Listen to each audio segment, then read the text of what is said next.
आज के इस वीडियो में हम संविधान के उन अनुच्छेद को देखने वाले हैं जो कि एग्जाम्स में बार बार पूछे जाते हैं। तो आइए दोस्तों, बिना देरी के शुरुआत कर लेते हैं क्वेश्चन से। फर्स्ट क्वेश्चन है दोस्तों, भारत के संविधान में मूल रूप से कितने अनुच्छेद तथा अनुसूचियां हैं। दोस्तों, आप सभी के सामने 4 ऑप्शंस हैं। इनमें से एक करेक्ट ऑप्शन को आप सेलेक्ट करिएगा। भारत के संविधान में मूल रूप से कितने अनुच्छेद तथा अनुसूचियां हैं। तो करेक्ट आंसर रहेगा फ्रेंड्स 395 अनुच्छेद और 8 अनुसूचियां। भारत के संविधान में मूल रूप से 395 अनुच्छेद और 8 अनुसूचियां हैं। देखिए दोस्तों, जब हमारे संविधान की रचना हुई थी तब इसमें 395 अनुच्छेद, 22 भाग और 8 अनुसूची थी। मूल अनुच्छेद की संख्या संविधान में आज भी इतनी ही है। हालांकि दोस्तों, समय समय पर होने वाले संशोधनों के कारण आज कुल अनुच्छेदों की संख्या 448 हो गई है और 25 भाग, 12 शेड्यूल यानी अनुसूची भारतीय संविधान में है। तो दोस्तों, मूल रूप से भारत के संविधान में 395 अनुच्छेद, 22 भाग और 8 अनुसूची थी, लेकिन अब 448 अनुच्छेद, 25 भाग और 12 अनुसूची है। फ्रेंड्स, यहाँ पर आप सभी को क्लियर कर देना चाहता हूँ कि मूल अनुच्छेद की संख्या अब भी संविधान में उतनी ही है। हालांकि इसमें संशोधन करके आप इसे उदाहरण से समझ सकते हैं। जैसे 51 का ए, अनुच्छेद 51 का ए दोस्तों संशोधन करके भारतीय संविधान में जोड़ा गया। और इसे एक उदाहरण से समझिए फ्रेंड्स, आर्टिकल 300 का ए, इसे भी संशोधन करके भारतीय संविधान में जोड़ा गया था। तो इस तरीके से अगर जोड़ी जाए तो भारतीय संविधान में 448 अनुच्छेद, 25 भाग और 12 अनुसूची हैं। फ्रेंड्स, आशा है कि आप सभी को यह क्वेश्चन आसानी से और अच्छे से समझ में आया होगा। चलिए दोस्तों, अब क्वेश्चन नेक्स्ट को देखते हैं। संविधान के किस अनुच्छेद में यह अंकित है कि इंडिया अर्थात भारत राज्यों का एक संघ होगा। तो करेक्ट आंसर रहेगा फ्रेंड्स आर्टिकल 1। आर्टिकल 1 में यह बताया गया है कि इंडिया अर्थात भारत राज्यों का संघ होगा। दोस्तों, संविधान के भाग 1 में 4 अनुच्छेद हैं, 1, 2, 3, 4। याद रखिएगा दोस्तों, भारत के संविधान के भाग 1 में 4 अनुच्छेद है और अनुच्छेद 1 यह कहता है कि भारत राज्यों का संघ है। नेक्स्ट है फ्रेंड्स, भारतीय संविधान के किन अनुच्छेदों में नागरिकता से संबंधित प्रावधान किए गए हैं। करेक्ट आंसर रहेगा फ्रेंड्स आर्टिकल 5 से लेकर 11 तक में। भारतीय संविधान के अनुच्छेद 5 से लेकर 11 तक में सिटीजनशिप से संबंधित प्रावधान किए गए हैं। फ्रेंड्स, संविधान के भाग 2 में अनुच्छेद 5 से लेकर 11 तक में नागरिकता से संबंधित प्रावधान है। तो भाग भी याद रखिएगा। नागरिकता दोस्तों भारतीय संविधान के भाग 2 में अनुच्छेद 5 से लेकर 11 तक में है। भारत में 5 प्रकार से नागरिकता प्राप्त की जा सकती है।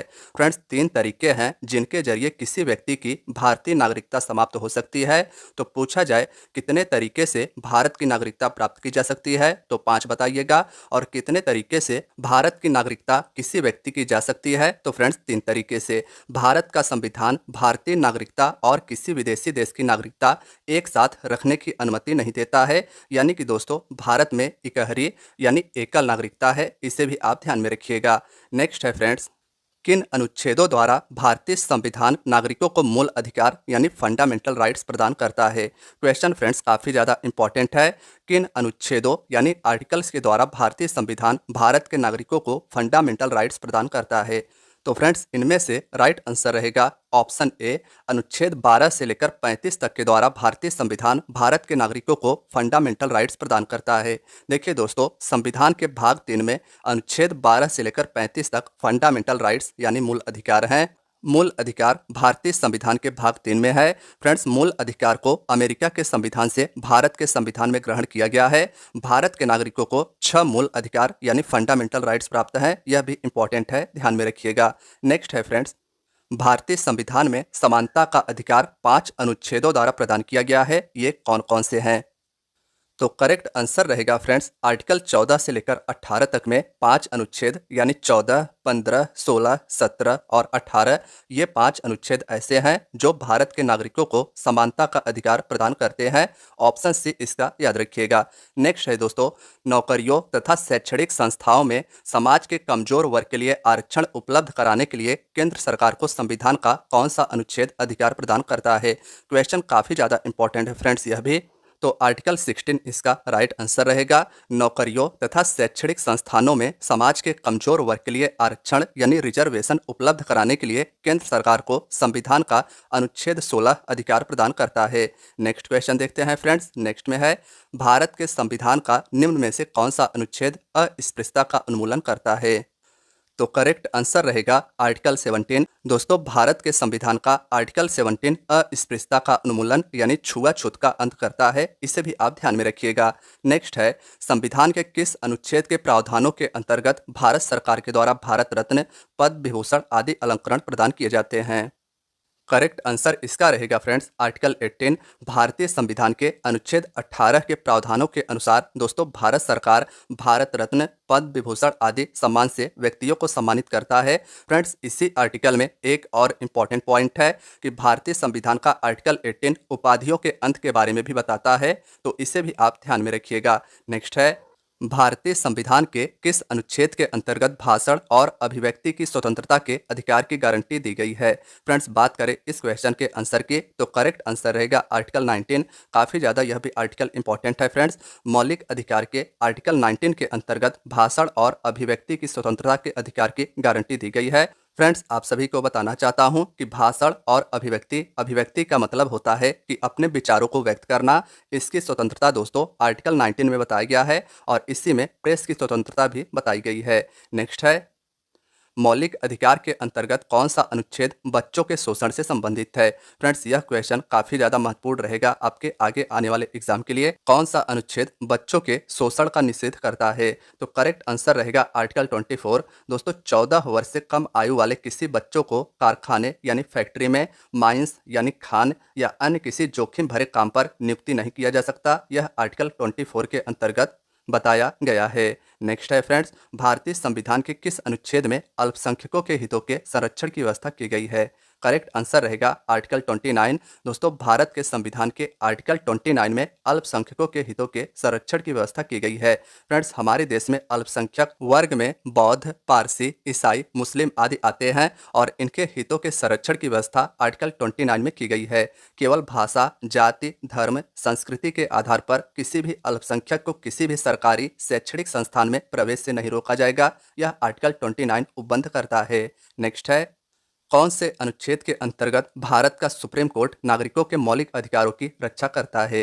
करेक्ट आंसर रहेगा आर्टिकल 32। फ्रेंड्स, भारत के संविधान के आर्टिकल 32 के अंतर्गत भारत का सर्वोच्च न्यायालय यानी सुप्रीम कोर्ट भारत के नागरिकों के मौलिक अधिकारों यानी फंडामेंटल राइट्स की रक्षा करता है। फ्रेंड्स, आर्टिकल याद रखिएगा, आर्टिकल 32 के अंतर्गत भारत का सर्वोच्च न्यायालय भारत के नागरिकों के मौलिक अधिकारों की रक्षा करता है। दोस्तों, संवैधानिक उपचारों का अधिकार भारत में वह अधिकार है जो कहता है कि यदि कोई व्यक्ति अपने मौलिक अधिकारों की रक्षा करना चाहता है तो वह सर्वोच्च न्यायालय में जा सकता है। यह अधिकार सुप्रीम कोर्ट के लिए अनुच्छेद 32 में है। फ्रेंड्स, इसके साथ साथ हाई कोर्ट का भी अनुच्छेद याद रखिएगा। यही प्रावधान अनुच्छेद 226 के अंतर्गत हाई कोर्ट में किया गया है। फ्रेंड्स, संवैधानिक उपचारों के अधिकार को डॉक्टर भीमराव अंबेडकर जी ने संविधान की आत्मा कहा है, तो इसे भी आप ध्यान में रखिएगा। संवैधानिक उपचारों का अधिकार डॉक्टर भीमराव अंबेडकर जी ने इसे संविधान की आत्मा कहा है। नेक्स्ट है, भारतीय संविधान के किन अनुच्छेदों में राज्य के नीति निर्देशक तत्वों का उल्लेख किया गया है? करेक्ट आंसर रहेगा अनुच्छेद 36 से 51 तक। दोस्तों, अनुच्छेद 36 से लेकर 51 तक में राज्य के नीति निर्देशक तत्वों का उल्लेख किया गया है। भारत के संविधान में डीपीएसपी यानी directive principles of state policy का कॉन्सेप्ट आयरलैंड के संविधान से लिया गया है। तो फ्रेंड्स, इसे भी याद रखिएगा कि डीपीएसपी भारतीय संविधान का भाग 4 आयरलैंड के संविधान से भारत के संविधान में ग्रहण किया गया है। दोस्तों, संविधान के भाग 4 में अनुच्छेद 36 से लेकर 51 तक राज्य के नीति निर्देशक सिद्धांत का वर्णन है। नेक्स्ट है, भारतीय संविधान के अंतर्गत कल्याणकारी राज्य की अवधारणा निम्नलिखित में से किस अनुच्छेद में वर्णित है? करेक्ट आंसर रहेगा आर्टिकल 38।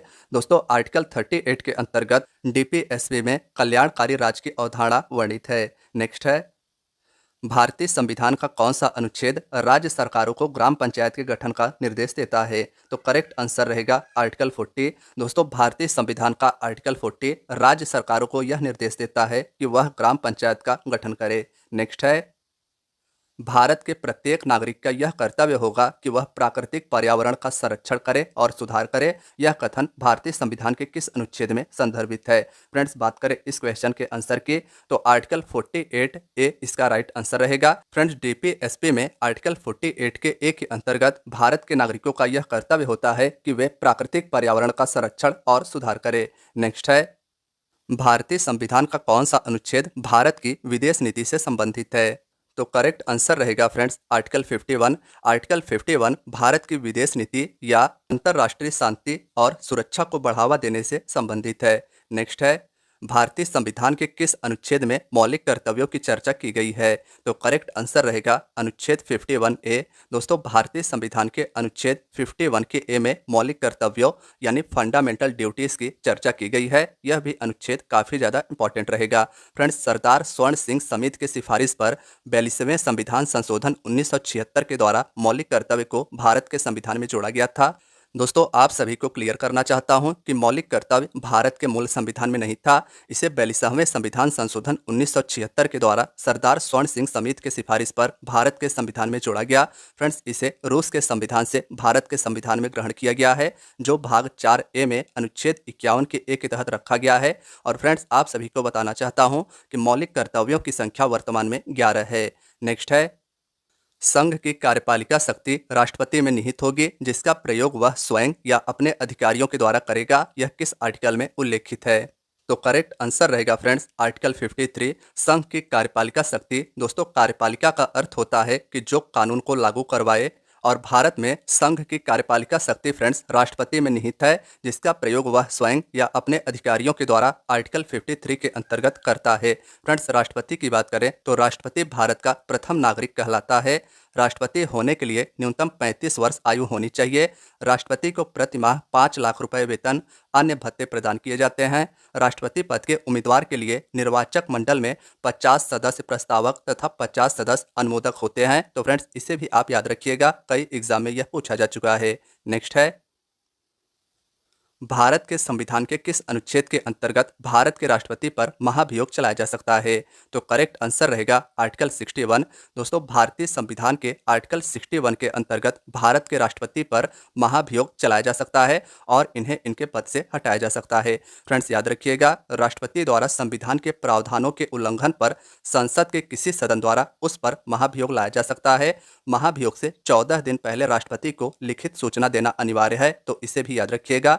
राष्ट्रपति पर लगाए गए आरोप को सिद्ध करने वाला प्रस्ताव 2/3 बहुमत से पारित होना चाहिए। फ्रेंड्स, राष्ट्रपति की रिक्ति को 6 महीने के अंदर भरना आवश्यक भी होता है। फ्रेंड्स, बात करें अगर महाभियोग की तो मैंने आपको बताया आर्टिकल 61।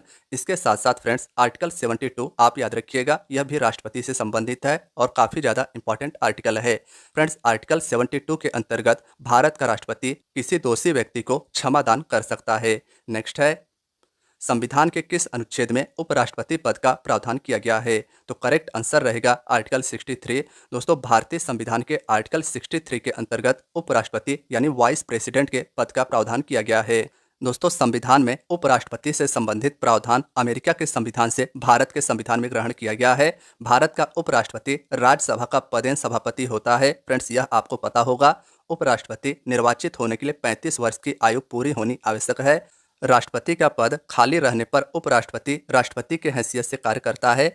और फ्रेंड्स, जब उपराष्ट्रपति राष्ट्रपति का पद खाली रहने पर राष्ट्रपति की हैसियत से कार्य करता है तो उसे वेतन भी राष्ट्रपति के ही समान दिया जाता है। नेक्स्ट है, संविधान के किस अनुच्छेद के अंतर्गत मंत्रीगण सामूहिक रूप से लोकसभा के प्रति उत्तरदायी होते हैं? तो करेक्ट आंसर रहेगा आर्टिकल 75। दोस्तों, भारतीय संविधान के आर्टिकल 75 के अंतर्गत मंत्रीगण सामूहिक रूप से लोकसभा के प्रति उत्तरदायी होते हैं। फ्रेंड्स, राष्ट्रपति को उनके कार्यों के संपादन व सलाह देने के लिए एक मंत्रिपरिषद होता है।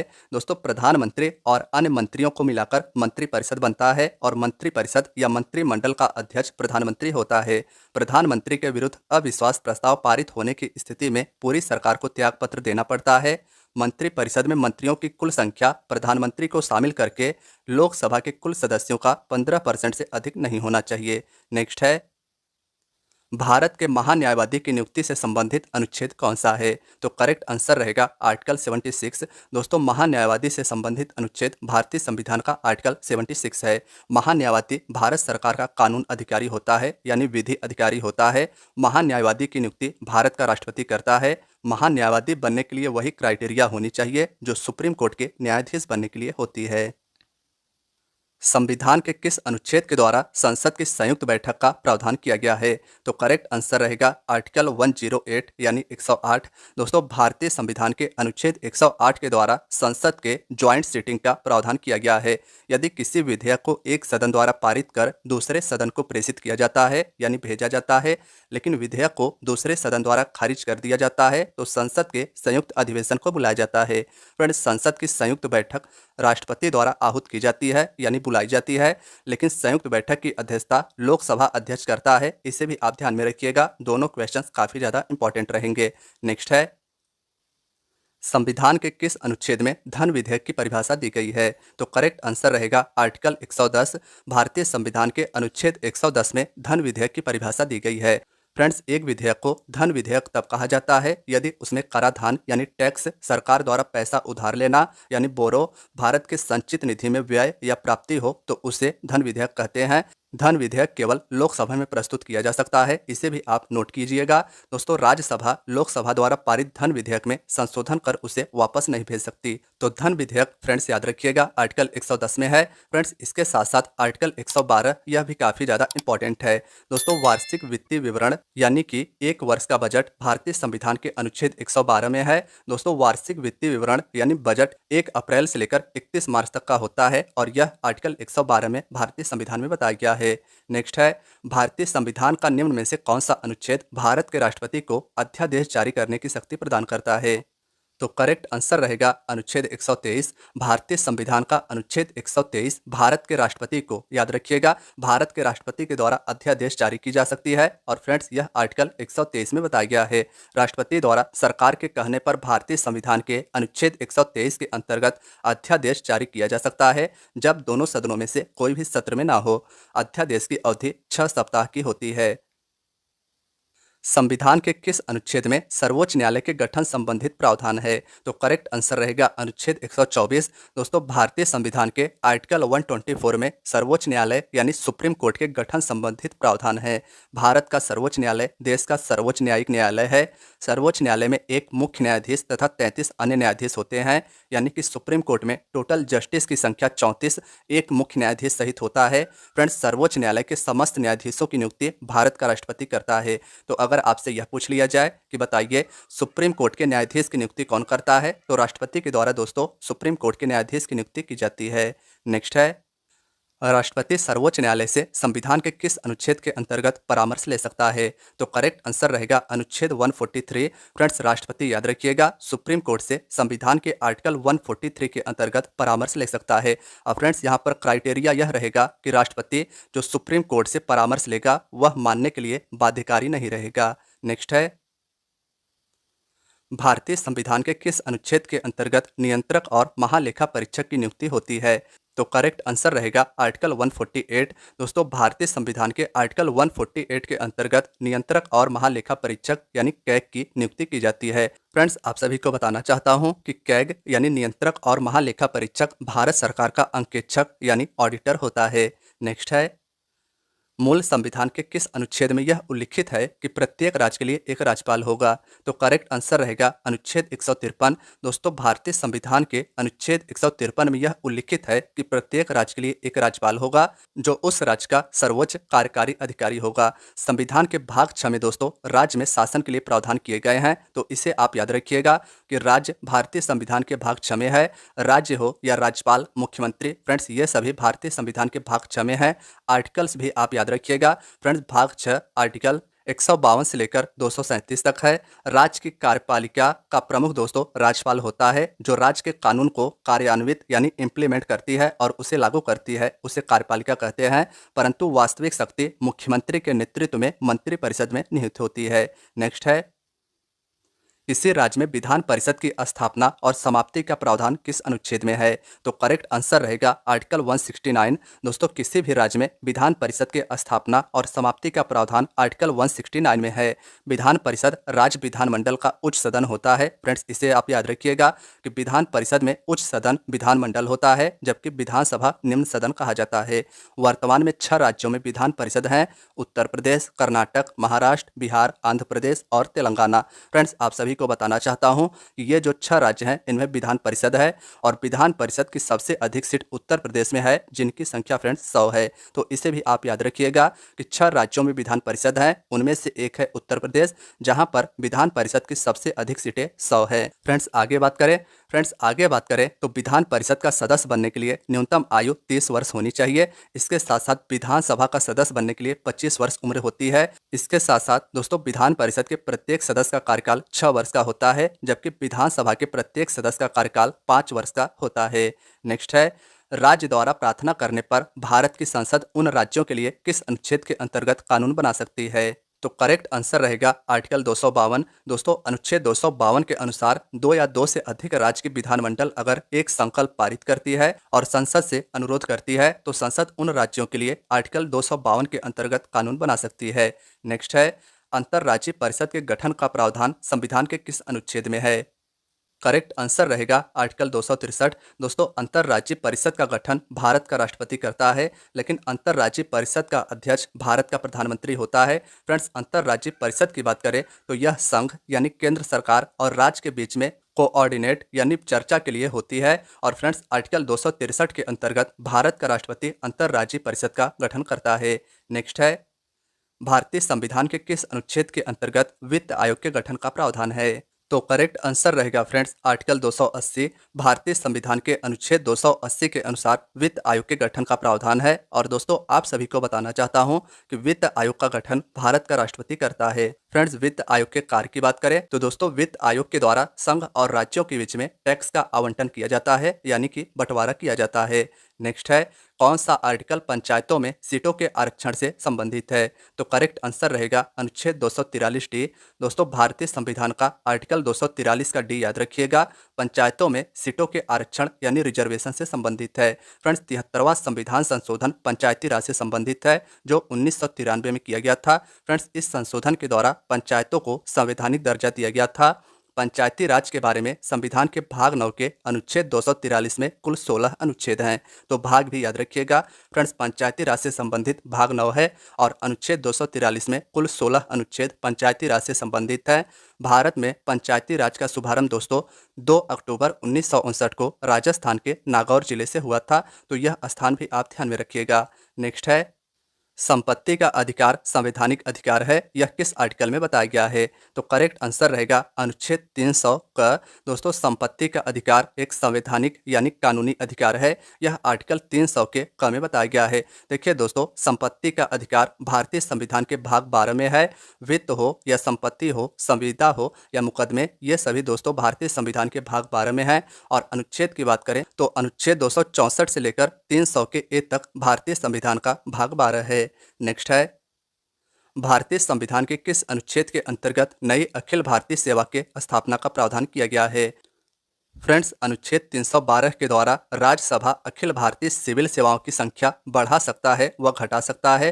फ्रेंड्स, वर्तमान में 3 अखिल भारतीय सेवाएं हैं: IAS यानी भारतीय प्रशासनिक सेवा, भारतीय पुलिस सेवा और भारतीय वन सेवा।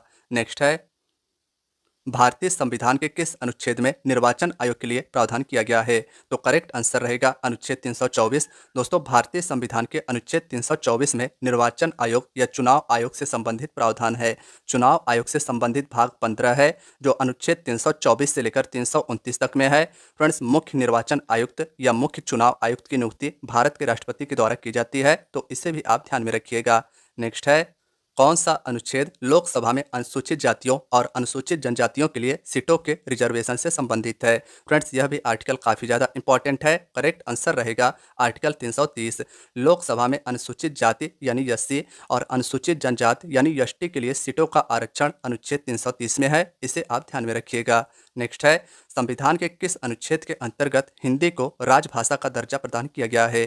तो करेक्ट आंसर रहेगा आर्टिकल 343। दोस्तों, भारतीय संविधान के अनुच्छेद 343 में हिंदी को राजभाषा का दर्जा प्रदान किया गया है। देखिए दोस्तों, संविधान के भाग 17 के अनुच्छेद 343 के अनुसार संघ की राजभाषा हिंदी और लिपि देवनागरी है। तो दोनों आप याद रखिएगा, संघ की राजभाषा हिंदी और लिपि देवनागरी है। दोस्तों, संविधान के 8वें अनुसूची में भारत के 22 भाषाओं को राजभाषा के रूप में मान्यता प्राप्त है। तो 8वीं अनुसूची भाषा से संबंधित है और भारतीय संविधान के 8वें अनुसूची में 22 भाषाओं को मान्यता प्रदान किया गया है। नेक्स्ट है, भारत में बाहरी आक्रमण तथा सशस्त्र विद्रोह के कारण भारत के राष्ट्रपति के द्वारा राष्ट्रीय आपातकाल की घोषणा किसके अंतर्गत की जाती है? तो करेक्ट आंसर रहेगा फ्रेंड्स आर्टिकल 352 राष्ट्रीय आपातकाल। याद रखिएगा, यह आर्टिकल 352 में उल्लेखित है। नेक्स्ट है, संविधान के किस अनुच्छेद के तहत राज्यों में संवैधानिक तंत्र के विफल हो जाने पर राष्ट्रपति शासन लागू किया जा सकता है? तो करेक्ट आंसर रहेगा आर्टिकल 356। दोस्तों, भारत में किसी राज्य में संवैधानिक तंत्र के विफल होने पर राष्ट्रपति शासन लगाया जाता है और यह आर्टिकल 356 के अंतर्गत किया जाता है।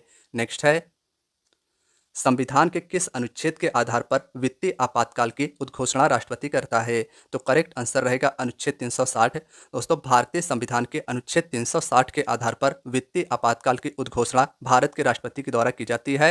फ्रेंड्स, ऐसा भारत में अभी तक कभी नहीं हुआ है कि वित्तीय आपातकाल को लागू किया गया हो।